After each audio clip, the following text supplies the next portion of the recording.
오늘 말씀을 통해서 인내로 하나님의 뜻을 이루는 여인이라는 제목으로 함께 은혜를 나누고자 합니다. 인내로서 하나님의 뜻을 이루라라는 제목인데요.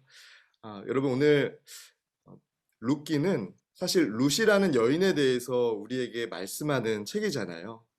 그런데 이 룻기를 가만히 들여다보면 이 나옴이라는 분에 대해서 우리가 만나게 됩니다. 여러분 나오미는 그 이름의 뜻이 기쁨이에요. 기쁨. 근데 조금 더 이렇게 자세히 보면 귀염둥이, 나의 귀염둥이라는 뜻도 있습니다. 여러분 우리가 아이를 낳고 또 아이의 어린 시절을 이렇게 보면 너무 사랑스럽다, 너무 예쁘다 이런 마음을 가질 때가 있잖아요. 그죠? 그것처럼 아마 나오미의 부모님도 이 나오미가 너무 사랑스러워서 혹은 너무 예뻐서 나의 기쁨이라고 또 나의 귀염둥이라고 이렇게 이름을 지었던 것 같아요. 그런데 여러분 나오미는 어떤 인생을 살았습니까? 우리가 잘 아시다시피 이 룻기 1장 1절은요. 나오미의 가정이 땅의 흉년을 경험한 것으로 시작하고 있어요. 1장 1절의 말씀은 이렇게 증거합니다. 사사들이 치리하던 때에 그 땅에 흉년이 드니라. 유다 베들레헴의 한 사람이 그의 아내와 두 아들을 데리고 모압 지방에 가서 거류하였는데라고 말씀하고 있어요. 여러분 여기 화면에 보시면 옆에 작은 지도가 있습니다. 나오미의 가정이 이스라엘의 이 지역쯤에 살았다면 지금 이 흉년이 든 이 땅의 흉년을 피해서 이 모압 지방으로 갔다는 거예요. 이 모압 지방으로, 이 보라색으로 표시된 모압 지방으로 갔다는 것입니다. 아마 우리도 마찬가지잖아요. 너무 이 땅에서 살기 힘들면 이렇게 이사를 계획하기도 하고 또 이민을 계획하기도 하잖아요. 이 나오미의 가정도 이 땅에서 먹고 살기 힘든 상황을 마주하게 되니까 그렇게 모압 땅으로 이사를 가게 된 것이죠. 그런데요, 여러분, 땅의 흉년을 피해서 모압으로 갔는데 인생의 흉년을 만난 거예요. 정말 어떻게 표현할 수 없을 정도로 큰 인생의 흉년을 나오미가 경험하게 됩니다. 룻기 1장 3절의 말씀을 보니까 이렇게 말씀해요. 남편 엘리멜렉이 죽고라고 말씀합니다. 남편이 일단 죽었어요. 그리고 한 10년쯤 이제는 남편이 죽어서 이 땅에서 이제 적응하는 게 어느 정도 괜찮을 만 했는데 10년쯤 지난 뒤에 1장 4절에서 5절 말씀 보니까 말론과 기럨 이 두 아들이잖아요. 나오미의 두 아들이 죽었다라는 말씀이 나오고 있습니다. 그리고 성경은 그 여인은 두 아들과 남편의 뒤에 남았더라라고 나오미에 대해서 말씀하고 있어요. 여러분 이 나오미 어떤 사람 같으세요? 땅의 흉년을 피해서 좀 먹고 살기 위해서 간 건데 그 땅에서 오히려 인생의 흉년, 감당할 수 없는 일들을 경험한 사람이라는 것이죠. 여러분 우리도 그런 경우가 있잖아요.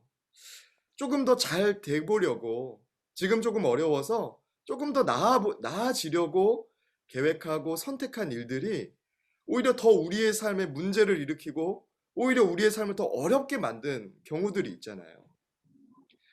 여러분들은 어떠세요? 이 나오미라는 사람에 대해서 여러분은 어떤 생각이 드세요? 참 기구하다, 참 안타깝다라는 마음 들지 않으세요? 여러분 나오미는 스스로의 인생을 어떻게 표현했을까요? 여러분 1장 19절에서 22절 말씀 보니까 이들이 다시금 베들레헴으로 이제 본인들이 살던 곳으로 다시 돌아가려고 하는데 그때 이런 나오미가 자기 인생에 대한 평가가 나와요. 네, 여러분 한번 잘 들어보세요. 이에 그 두 사람이 베들레헴에까지 갔더라. 베들레헴에 이를 때 온 성읍이 그들로 말미암아 떠들며 이르기를 이가 나오미냐 하는지라. 나오미가 그들에게 이르되 나를 나오미라 부르지 말고 나를 마라라 부르라. 이는 전능자가 나를 심히 괴롭게 하셨음이니라. 내가 풍족하게 나갔더니 너희 여호와께서 내게 비어 돌아오게 하셨느니라. 여호와께서 나를 징벌하셨고 전능자가 나를 괴롭게 하셨거늘 너희가 어찌 나를 나옴이라고 부르느냐 하니라. 나오미가 모압 지방에서 그의 며느리 모압 여인 룻과 함께 돌아왔는데 그들이 보리 추수 시작할 때에 베들레헴에 이르렀더라. 아멘. 아멘. 네. 권사님 좋은 목소리로 잘 읽어주셔서 감사합니다, 권사님. 여러분 보세요. 아, 나오미는요, 자기 인생에 대해서 하나님이 나를 심히 괴롭게 하셨다라고 말하고 있어요. 이 단어 하나를 딱 보자면 20절 말씀에 나오는 이 마라입니다. 마라. 마라는 여러분 마라의 쓴물 아시죠? 모세가 네. 이 애굽에서 이스라엘 백성들 이끌어낼 때 마라의 쓴물이라고 우리가 말하는 그 곳이 있잖아요. 마라는 쓰다라는 뜻을 가진 표현이에요. 하나님께서 내게 베푸신 그 은혜가 너무나 쓰다는 거예요. 이거는 은혜라고 말하기보다는 하나님이 나를 괴롭게 하셨다는 거죠. 21절의 말씀이 저는 참 이렇게 마음에 남는데요. 내가 풍족하게 나갔더니 여호와께서 내게 비어 돌아오게 하셨느니라 라는 이 나오미가 자기 인생에 대해서 표현하는 것이 제게는 참 와닿았습니다. 여러분 보세요. 나오미는요. 그럼에도 불구하고 하나님께서 내게 이런 일을 일으키셨다고 고백하고 있는 거예요. 내 인생에 좋지 않은 일, 정말 마라, 쓰다고 할 만한 일들이 일어났지만 그 일도 하나님이 일으키셨다고 고백하고 있다는 거예요. 여러분, 저와 여러분이 우리 가정, 우리 자녀들에게 좋은 일만 일어났을 때 그것이 하나님의 은혜, 하나님의 일, 하나님의 도우심이라고만 하지 마시고 때로는 내 인생에 어렵고 힘들게 된 일도 하나님이 일으키신 일이라고 고백할 수 있는 믿음의 사람 되시기를 주님의 이름으로 축복합니다. 여러분 남편이 죽고 두 아들까지도 먼저 보냈어요. 여러분 사실 룻도 힘들잖아요. 그죠? 룻. 이 며느리도 자기 남편도 죽고 시어머니밖에 남지 않은 상황이니까 얼마나 힘들었겠어요. 그런데 나오미만큼 힘들겠어요, 여러분? 이 나오미만큼 힘들진 않았을 거예요. 여러분, 근데 하나님은요, 이 나오미로 하여금 하나님 안에서 이 모든 일들을 참고 견딜 수 있는 인내의 마음을 주셨어요. 인내할 수 있는 그런 사람이 되게 하셨다는 거죠.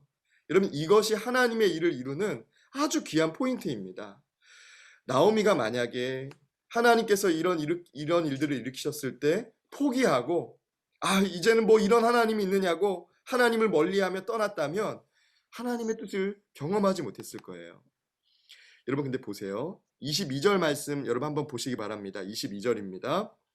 나오미가 모압 지방에서 그의 며느리 모압 여인과 돌아왔는데 그들이 보리 추수 시작할 때 베들레헴에 이르렀더라. 아멘. 여러분 이 시기가 중요합니다. 사실 나오미와 룻은요.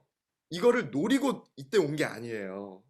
보리 추수할 때 도착해야지 라고 해서 간 게 아니었어요.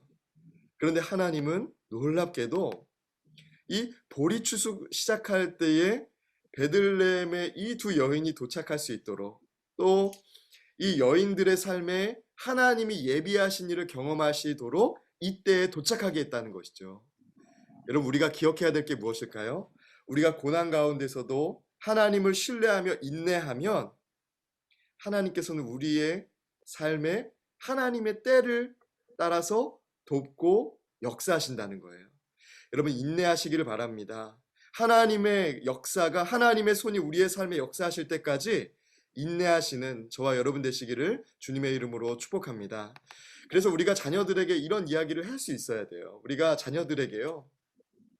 때로는 원하는 대로 잘 풀어지지 않을 때 하나님의 때가 되면 하나님 반드시 돕는다고 돕는 사람 만나게 하신다고 우리가 말을 해줘야 돼요. 여러분 나오미와 룻이 보리 추수 시작할 때 베들레헴에 도착해서 만나게 된 사람이 있어요. 누구를 만났죠? 아마 다 아실 거예요. 보아스라는 아주 귀한 믿음의 사람을 만나잖아요. 이것은요.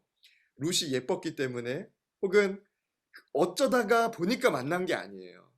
하나님은 이 나오미와 모압 여인 룻이 다시 베들레헴에 돌아오는 것까지도 인도하셨고 그곳에서 보아스를 만나는 그 모든 일을 하나님은 예비해 두셨습니다. 나오미의 인생에 있어서는 힘든 시기잖아요. 그죠? 내 인생 말하다. 나는 지금 너무 쓴 인생을 경험하고 있다라고 하는 그 시기이지만 그때에도 하나님은 계획을 두시고 하나님의 때에 역사하실 것을 생각하고 계셨다는 거죠. 하나님은 그때에도 나오미를 생각하셨습니다. 여러분 우리에겐 어떻습니까? 우리에게 힘들고 어려운 시간인 그때에도 하나님은 우리를 생각하고 계신다는 거예요. 우리 15절 말씀 조양자 권사님 혹시 한번 읽어주실 수 있으실까요? 15절 말씀입니다. 이는 내 생명의 회복자이며 내 노년의 봉양자라. 곧 너를 사랑하여 일곱 아들보다 귀하게 내 며느리가 낳은 자로다 하니라. 아멘. 아멘. 권사님 17절 말씀도 같이 읽어주시겠어요? 17절 말씀. 그의 이웃 여인들이 그에게 이름을 지어주되 나오미에게 아들이 태어났다 하여 그의 이름을 오벳이라 하였는데 그는 다윗의 아버지인 이새의 아버지였더라. 아멘. 아멘. 여러분 여기에서 우리가 기억해야 될 게 있어요. 나오미가 아들을 낳았나요? 아닙니다. 룻이 낳은 아들이에요. 룻이 보아스와 결혼해서 낳은 아들인데 아니요, 이건 사람들이라기보다는 하나님께서 나오미를 위해서 이 가정에 주신 아이라는 거예요. 이웃 여인들이 여러분 이 아이에게 이름을 지어줬어요. 오벳이라는 이름을 지어줍니다. 여러분 오벳이라는 이름의 뜻은요, 종이에요, 종. 그런데 이 15절 말씀 우리 조양자 권사님이 잘 읽어주셨죠? 종인데 이 자세한 뜻은 봉양자. 나오미라는 이 할머니를 잘 봉양하는 사람도 이 나오미를 위로하기 위해서 하나님이 주신 종과 같은 봉양자가 된 아이다라는 뜻에서 오벳이라고 이 아이를 불렀다는 거예요. 여러분 얼마나 감사한 일이에요, 그죠? 룻에게 있어서도 이 아들은 귀하고 감사한 아들이었을 거예요. 그런데 내 인생 말하라고 내 인생 너무 하나님이 괴롭게 하셨고 힘든 인생 주셨다고 하는 나오미에게는 얼마나 여러분 감사하고 기쁜 자녀였겠어요. 비록 내 몸으로 낳은 아들은 아니지만 하나님께서 나를 위해 주셨음을 나오미도 또 주변에 있는 여인들도 알 수 있었다는 것이죠. 여러분 하나님은 우리를 생각하고 계십니다. 우리가 왜 인내해야 될까요? 왜 고난 앞에서 참고 견뎌야 될까요? 하나님이 우리를 생각하시기 때문입니다. 하나님이 여전히 우리를 붙들고 계시고 우리의 삶에 역사하실 순간을, 타이밍을 기다리고 계시기 때문에 인내해야 된다는 거예요. 나오미가 만약에 여러분 중도 포기했다면 하나님의 일을 경험하지 못했겠죠. 이 오벳이라는 귀한 아이를 만나지 못했을 거예요. 여러분들 오벳은 중요한 게 있죠. 이 오벳이 그냥 이 한 명으로 끝나는 게 아니라 나오미의 가정, 룻의 계보에 보면 다윗이 있어요. 아니요, 여러분 더 후대를 보면 누가 있죠? 예수 그리스도가 있는 거예요. 내 인생 그렇게 비참하고 불행하고 쓰다라고 말하는 이 나오미를 통해서 룻이라는 이 여인을 통해서 하나님은 예수 그리스도의 계보를 있게 하시는 놀라운 영적 축복을 경험하게 하셨다는 거예요. 여러분 저와 여러분이 하나님의 뜻을 이루는 믿음의 가정, 믿음의 사람 되시기를 바랍니다. 어떻게 우리가 하나님의 뜻을 이룰 수 있을까요? 바로 인내함입니다. 여러분 고난이 또 심적으로 괴로운 일들이 여러분들에게 있으시다면 또 건강의 문제, 또 재정의 문제가 여러분들의 삶에 다가오셨다면 하나님께서 나를 생각하신다는 믿음을 놓치지 않고 그 일 가운데에서도 인내하는, 그럼으로써 하나님의 뜻을 경험하는 저와 여러분 되시기를 주님의 이름으로 축복합니다.